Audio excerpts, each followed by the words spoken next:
Hello everyone, today we're learning about Bekama Kuf Yud Ches. We're starting from the Mishnah at the top of Amud Aleph. Said the Mishnah, Goiza es Chavero Shilova Mimena. So Reuven stole from Shimon, or he borrowed money from Shimon, or he got a deposit from Shimon, and all these things happened in the city. Now he meets him in the desert. He can't give him back his loan or his bikodon or the gzela that he stole. Obviously, if the person's willing to accept it over there's no problem. But if the person says, no, I don't want it here, so he could say no, and he has to give it back to him in the Yishuv. Amenas lotzes b'midbar, if he made it night, that I'll pay back in the midbar. Yachzil b'midbar, you could pay back in the desert. And the Gemara is going to explain the Chiddush. We have a kasha.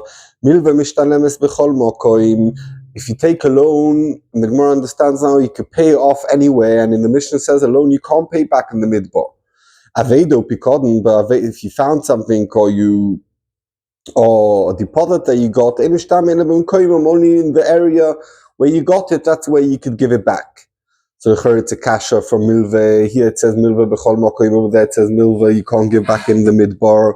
So the Gemara, Oma Abaye, Ochi Komer, Milva nitnu li tova b'chol mokoim. Avedo pikodon lo nitnu li tova ela b'mkoimo. So the Gemara is answering, Abaye answers that the difference is, the Mishnah is talking about when someone wants to return something in the midbar, does the person who's receiving the money have a right to say, I don't want it or not? The Mishnah says that the person has a right to say, I don't want to receive it back in the midbar. But Mashaik in this brisa is talking about the receiver being tovea from the one who owes the money.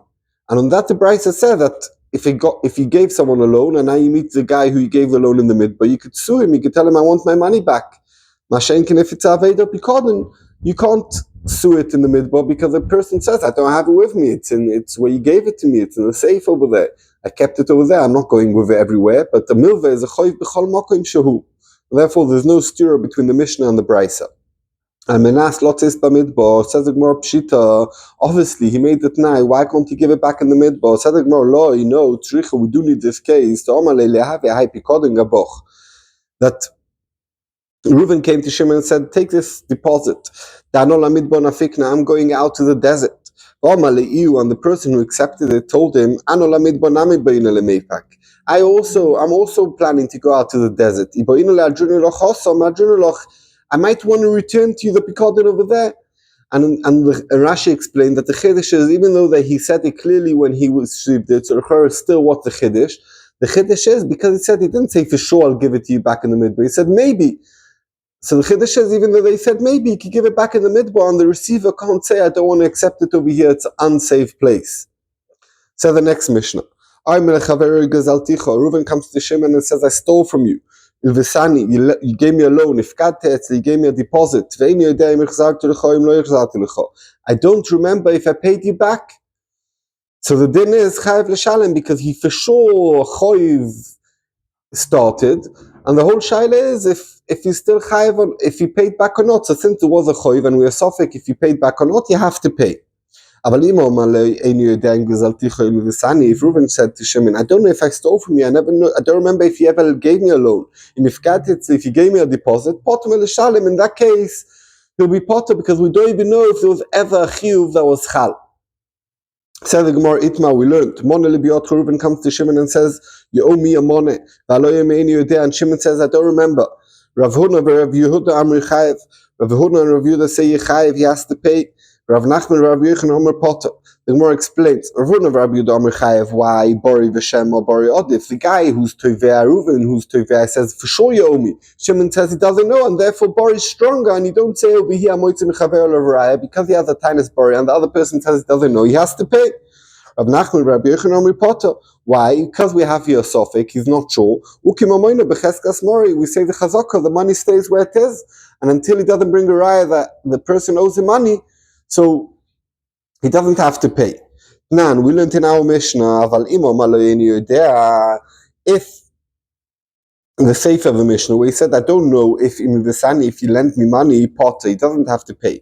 What's the case? Because the Mishnah doesn't say what the Tovea is saying. It only says what the nitva, what the person who took the money, what is he saying? That he's not sure. In the first case, he's sure that he took a loan, but he's not sure if he paid back. The second case, he's not sure if he took a loan. But it doesn't say what the malva is saying.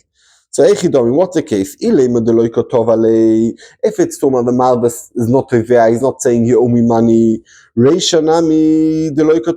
therefore, in the ratio where it says that Yechayev, it's also talking about where the malva is not suing him for the money.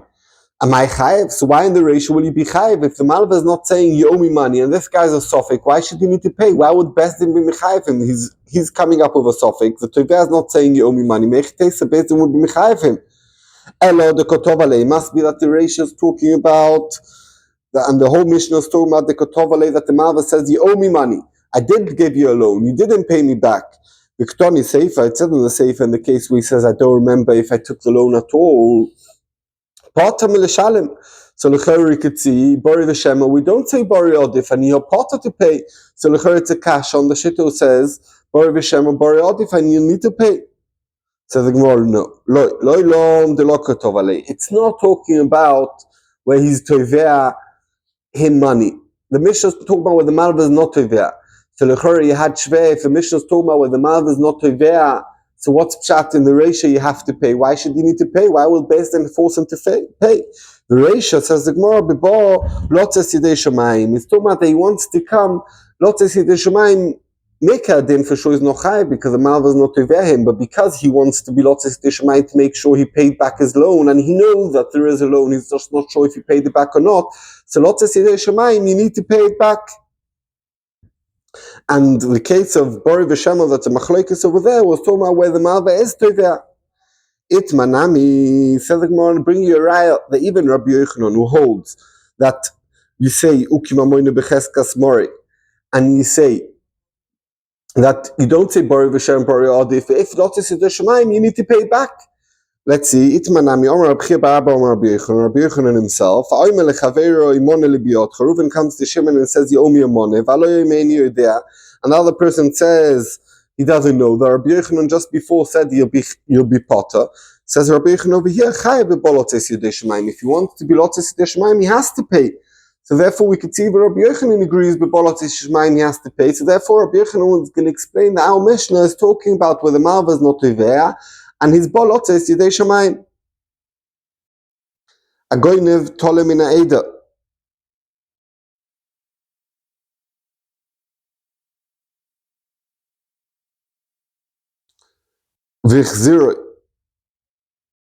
Someone stole a sheep from a baby sheep from the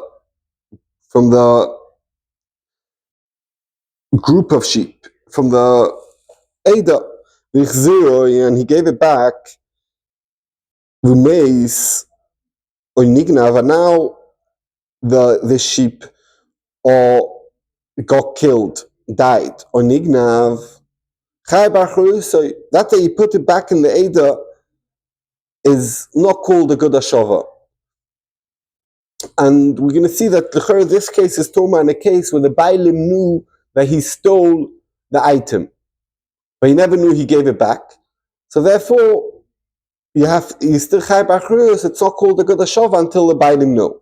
In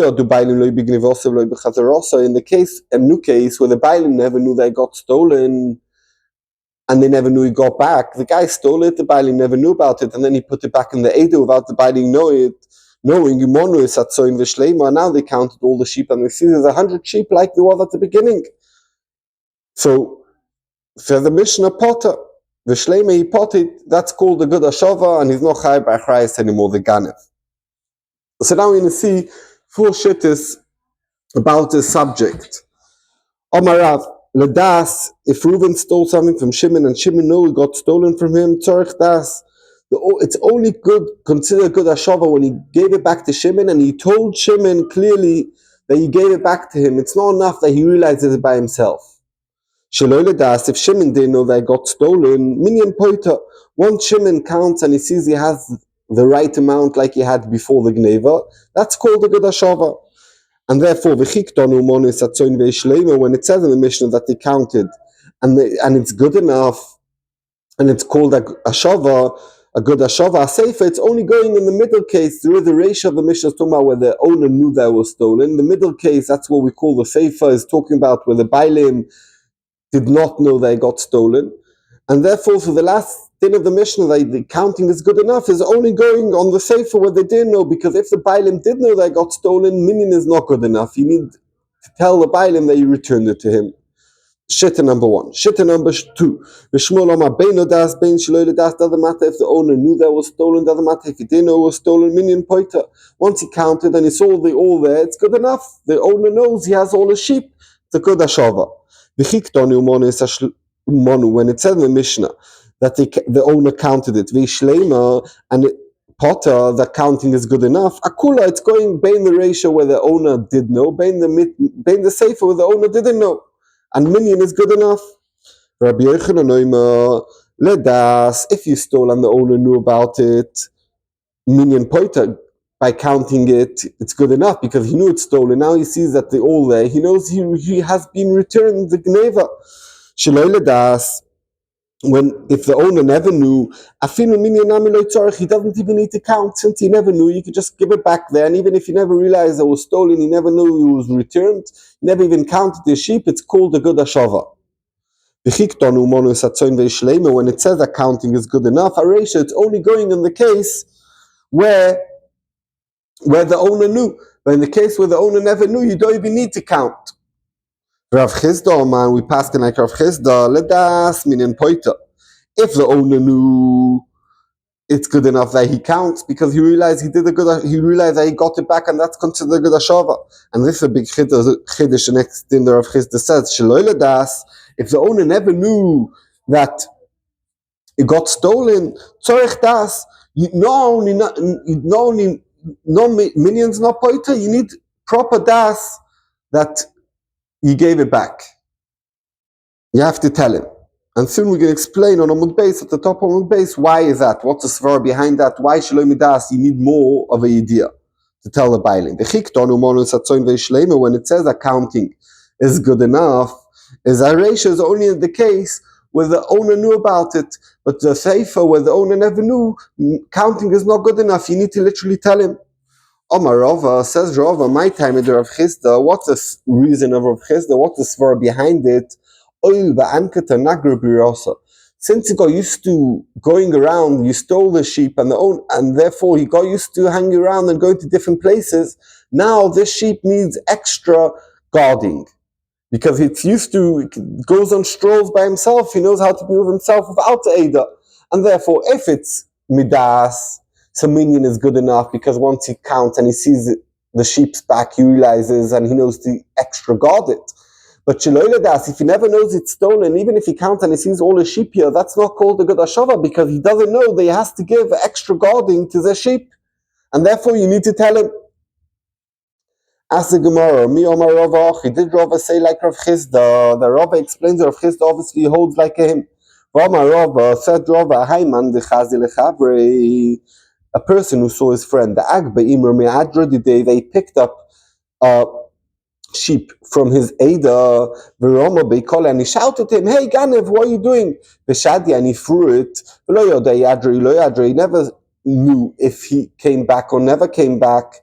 Umeisu Nignav, and now he died the sheep or got stolen. Chai Bacharusa, the Ganev's Chai Bachrais, because it's not called a good hashava. My love, are we not talking about Afal Gav, the money? Even though that the shepherd counted the sheep and he saw that he has the same number like at the beginning, and we still say it's Chai Bacharusay, so we could see the Midas, because here he saw it was stolen, minyan is not good enough. And it doesn't fit in what Rav Chizda said that when Midas, minyan's good enough. So the Gemara, no money. No, he never counted it. But if Enochinami counted it, it would be good enough. And the reason why here Chai Bacharusay, because he never counted it. Ask the Gemara, mi Omar Rav Ochi, did Rav say what he said at the beginning? The Rav, the first shitty, he says that ledas tzorich das shelo ledas minyan poita. V'omar Rav said ichzir le'eda shebamidbar, if you returned it to the Eidah in the midbar yotza, it's good enough, and you don't need to tell the bailim. And here we said that you need, whatever cases, all you need to tell the bailim, or he needs minyan. It's not good enough just to put it back in its place. Amar Rav Chana bar Abba, Moide Rav, Beruku also. And the Bach explains that it's a sheep that's Tulua that looks very different from all the other sheep. So once he returns it, it's like the guy counted it, or like he knows about the Ashova because he remembers this sheep. It looks very different to all the other ones. So straight away he notices that he got it back. Let's say this machloikes about if minyan's good enough, this whole four Amiroim that we had, it's a machloikes be'etzem of Rabbi Shmuel and Rabbi Akiva. Because we learned in the Brisa, going of Tolim in Eida, two cases. One is someone stole a sheep from the Eida, Veselam in a keys, or money from the wallet. Lemokim Shagon of Yachzid, Div Rabbi Shmuel. Rabbi Shmuel says you can put it back in the Eida, you can put it back in the wallet, and it's good enough. You did the good hashava. You need to let the owner know that you gave it to him back. So when we said Leimek Tanoi, we thought the Kulal Me Islu de Rav Yitzchok, everyone hold of the din of Rav Yitzchok, the Omer Rav Yitzchok, Odom Oseli Mashmash Bikisoi Kol Shah. That person checks his wallet all the time, and therefore he knows all the time how much money he has in his wallet. My love, that there is over here in this brisa two cases. One is about a sheep, and one's about a coin. So let's say this is Pshat. My love, Basela Ladas. It's talking about where he stole a seller and the owner knew about it because the owner checked he had £100 and he has only £80 in his pocket. So the owner knew it got stolen. And Rabbi Shmuel says you could just put it back. So he holds you don't need das, it's enough minyan. And Rabbi Akiva holds that you need das bailim. He holds like Rav that you need to tell him literally back that I gave it to him back. Upluk to the Rav Shmuel, that's a machlokes of Rav Shmuel Amud Aleph. It's like Rabbi Akiva and Rabbi Shmuel. And in the other case of the sheep, Shaloi Ledas, was that the owner never knew that it got stolen from him. Upluk to the Rav Chizda of Rabbi Yochanan. And it's a machlokes of Rav Chizda that Rabbi Akiva who holds that you need das bailim, holds like Rav Chizda that Shaloi Ledas, you need to tell him because otherwise he might run away. And Rabbi Yochanan who says that enough is, Rabbi Yochanan says that Loile das, you don't need even minyan. He holds like Rabbi Shmuel. Omar Rav Zid Mishoy Derova. No, it's a whole different machlokes. B'shoyma we goyrus over here so that the side begoinim shugona mishus bailim.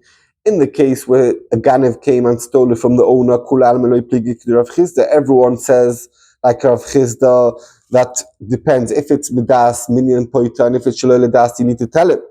This case between Rabbi Shmuel and Rabbi Akiva is a whole different case. B'shoyma shegonav mirshusoi she'echze lemokem shegonav komifugeit. So my Reuben gave Shimon a pikadon, and Shimon needed to guard it for a week. After 2 days, he stole the item and he said, "I'm taking it for myself." And afterwards, he did tshuva and he wanted to give it back. The shaila is now: is he still considered a shoyma? And the Bainim still trust him because now he's doing tshuva and therefore he's still a shoyma till the end of the week. And now when he puts it back and he says, "Okay, I want to give it back to the Bainim," it's called a good hashava. Now he's only chayiv b'pshia, but he's potter b'ointzim. That shittas Rabbi Shmuel that holds mokum shegona b'yachzir. And the other shitta holds no.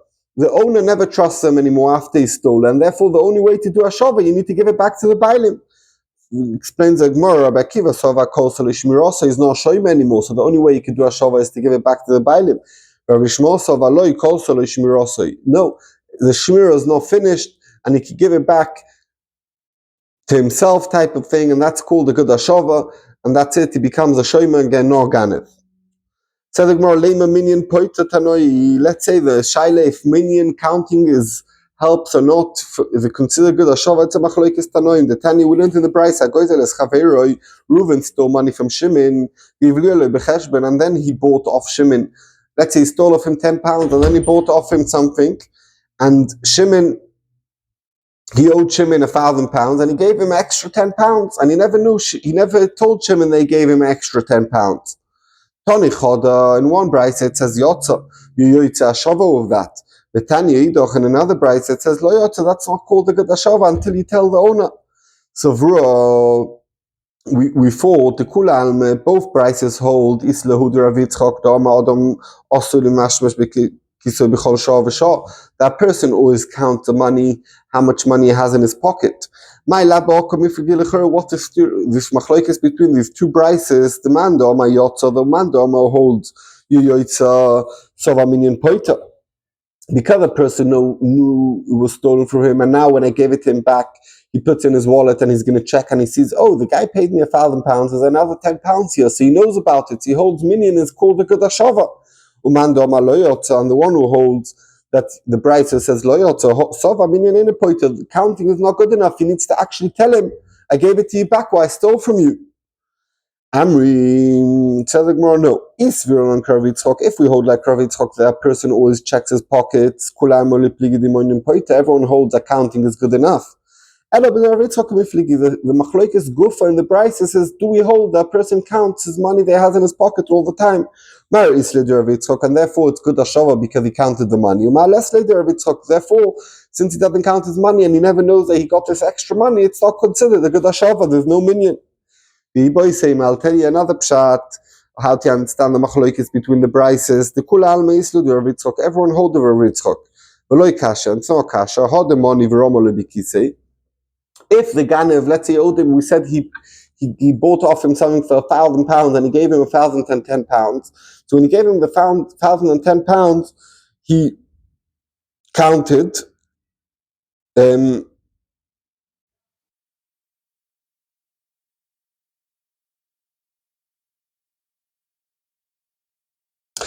When the hodemoni v'romoli bikise, if the ganev counted the money and he put it in his pocket, so he counted he told him here's 1,000, but really there was 1,010, and he put it in the pocket, and the person, the nigzal, put it in his pocket, and now later on he's going to count it because the odom mashmish bikise b'chol shah v'shah, and then he's going to realize he has £10 extra, and therefore it's minyan. And therefore, he's Yotzei De'ashava. Hodemoni v'romeli odei. Oh, but if Reuven counted it and he gave it to Shimon into his hand and he never went to Shimon's pocket, and Shimon put it somewhere else, it's not anymore, we don't have any more the din of Odom Osel Mashmash Bekiso because it's on his pocket. So therefore, he trusts Reuven, they gave him 1,000. He didn't count it, Shimon, because he saw Reuven's counting it. So therefore, he never knew that there's the extra £10 and he never put it in his pocket, put it in a safe or something. So therefore, he doesn't know that there's extra money over there. So therefore, it's not good Ashava. I have another teretz. He counted it and he gave it to the nigzal and the nigzal put it in his pocket. So if he puts it in his pocket, he counts it. So it should be a good Ashava because we're saying minyan works. So the Gemara, in the case where it's not good Ashava, where Shimon had other money in his pocket, he doesn't know how much he has. He doesn't have any other money in his pocket, or he has other money, but he knows how much it is, and therefore when he counts later, he's going to realize that there's an extra £10 here, and therefore it's considered a good Ashava, because minyan is considered a good Ashava. Tell the Mishnah, and loikim in aroim, you're not allowed to buy from shepherds, tzemah, wool, the cholov, and milk, the godoim, and baby and sheep, because we're scared that maybe they stole it from the owner who they're guarding it from. Prayers, not from people who guard fruit trees, ate some wood, uperis, because we're choshes they stole it. They're allowed to buy woolen kalim from women in Yehuda because that's natural for them to make woolen stuff and sell it. They kill a pishton begolil, and in the Golil, in the Galilee, in the north, they use flax and make flax stuff and sell it. It's normal, and we know Choshes is stealing it from the husband. Golim b'sharon, and sheep, cows in a place called the Sharon. The kulon sharmu, doesn't matter if it was a roye or chol, anyone, any person who sold you something and they told you hide the item you stole off me. I can sell it to you only if you hide it. Also, you're not allowed to buy off them because we're Choshes. Why are they telling you to hide it? Obviously, it's chashash that they stole it. But with eggs and chickens, there's no chashash that it's stolen.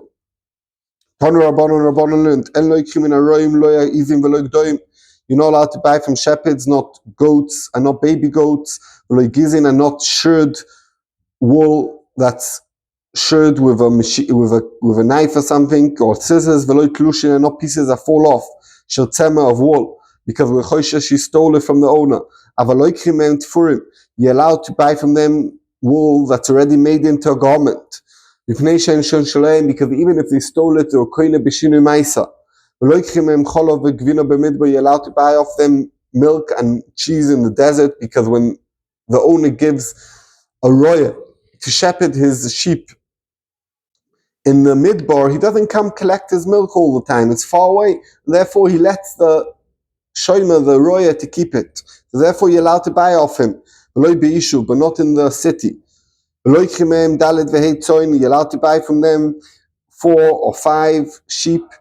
Dalet vehe gizin, 4 or 5 shared wool, because that's a big amount, so you won't dare to steal that from the owner. The owner will realize that it's missing. But you're not allowed to buy 2 sheep, gizin, 2 shared wool. So we're going to see l'chor it's a steer. Rabbi Yehuda says, the ones that are more housely, it's a type of sheep, you're allowed to buy from them. But deserty ones, ein loichim mahem. And they're less valuable, and you're not allowed to buy it. And we're going to see later on, the Gemara is going to explain exactly what Rav Yehuda is talking about. The rule of the firm rule about this is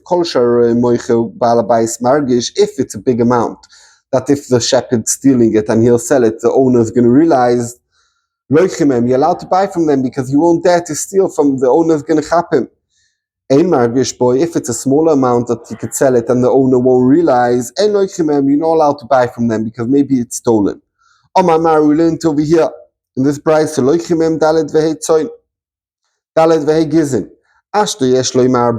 you already said you're allowed to buy 4, do you need to tell me you're allowed to buy 5? 5 is even a bigger amount. For sure you're allowed to buy 5. If you're allowed to buy 4, why are you telling me 4 or 5? When it says, it means arbor mitoy chamisha. Big chiddush. So only if there's only 5, then you're allowed to buy 4. That's a big most of the Eidah. 4 out of 5, then you're allowed to buy. But if there's, let's say, in the Eidah 20, you can't buy 4, even though it's a big amount. You can't buy 4 because he might be stealing it. Some people say that Rav Chizda said arbor me'Eidah cotton. When it says 4, it means a small Eidah. The Chomesh and 5, you're allowed to buy 5 Eidah Godel, because the Eidah Godel 4 he might not notice, but 5 he will notice, and therefore depends the size of the Eidah, how much is the minimum that you're allowed to buy from him.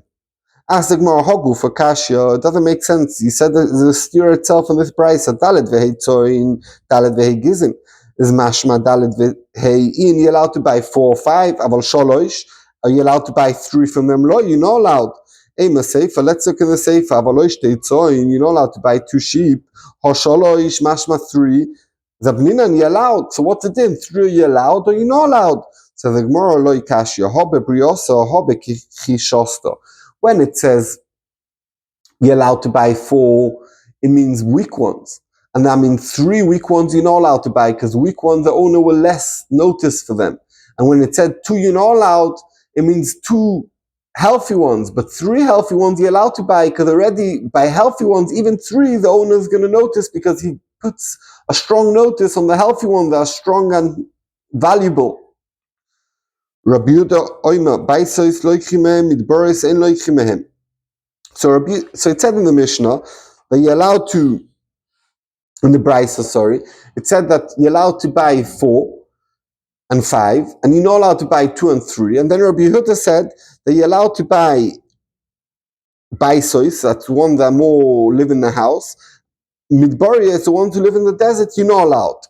So it's Asigmori, Boiler, Rabbi Yehuda, Reisha Koi, Ulechumra. Is Rabbi Yehuda going on the Reisha and it's coming Ulechumra, Dilma Sefer Koi Lekula, is Rabbi Yehuda talking about the Sefer Lekula. The Gemara explains, Reisha Koi Ulechumra. What does that mean? We said you're allowed to buy 4 or 5, a big amount, because the owner's going to notice. And on that, Rabbi Yehuda said, Animili baitos, that's only valuable ones like baitos. Avamidborio is desert type of sheep that are cheaper.